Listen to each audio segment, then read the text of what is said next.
what are some things you've noticed since bringing that practice in over the last sort of year and a half with your athletes? Where's that made Yeah, the biggest so impact?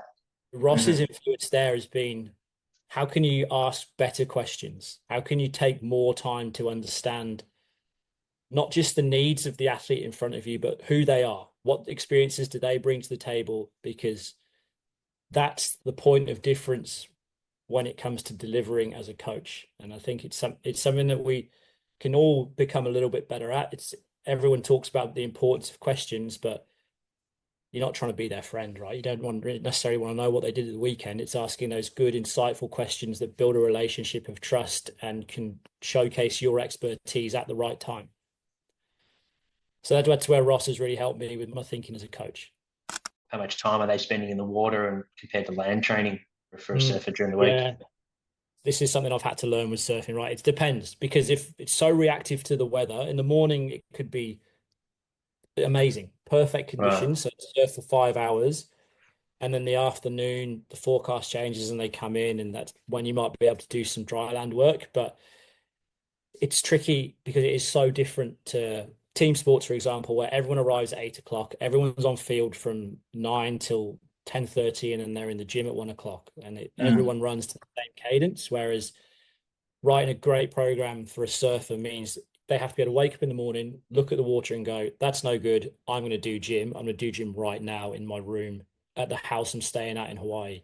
Mm. Can't travel anywhere because if I go too far, the forecast says the wind might drop in 2 hours. So now I've got to be back for that to be ready to go. You're trying to marry up all the constraints of the environment and the needs of the athlete and where they're at versus what you're trying to change with their physical capacities or abilities. And then somewhere in the middle is a great program. How do you profile your athletes and individualization in a team setting, which is probably the challenge for any speed coach? Is that something you look to do? And how would you quantify who sits in what quadrant? So if we use James Wild's work as a good example of this, just filming a acceleration over 10, and then I think he uses stride frequency and stride length to whether they're bouncers or spinners or bounders and that kind of, I think that's his terminology as well. Once you've got them into the buckets, there'd be part of your coaching might be trying to reshape technique to bring them closer to the center of the quadrant to make sure that strategy is safe. The other part might be that's the way you move. Okay, let's make sure that we've targeted interventions away from speed training to make sure that that local tissue that's getting extra stress is capable of handling it without breaking down.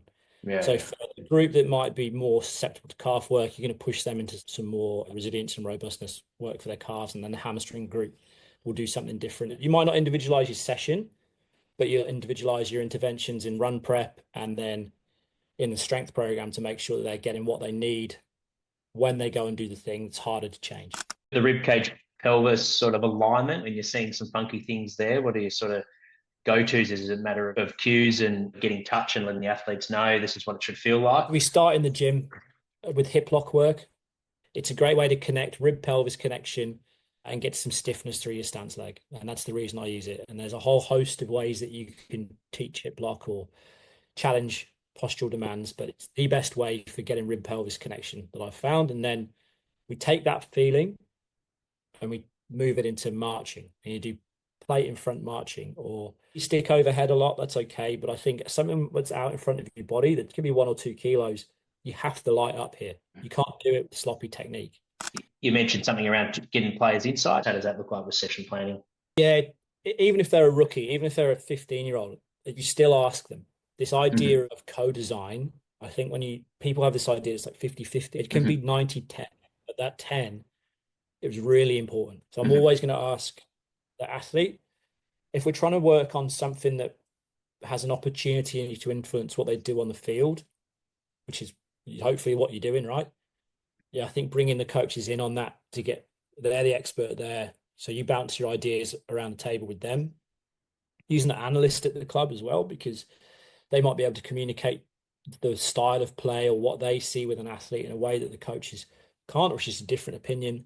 And then you've got three information sources that can help you put the same drill or strategy or environment in front of an athlete, but the way you describe it is different.